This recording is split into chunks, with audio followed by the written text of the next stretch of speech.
Welcome to BB Python programming. Let's start. Import calendar. Here calendar is an inbuilt module which handles operation related to calendar.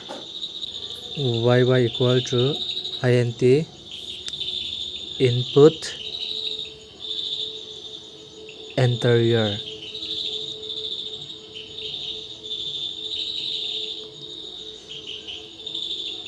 Again in a variable we will write int input enter month.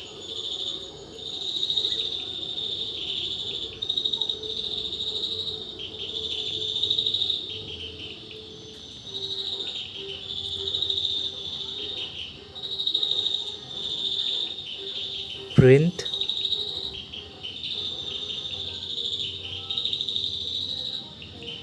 calendar dot month, and now the format.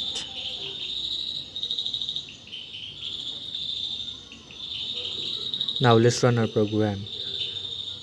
Enter year, enter month. If you want, you can do it directly. I'll be showing you that example as well. Now let's see.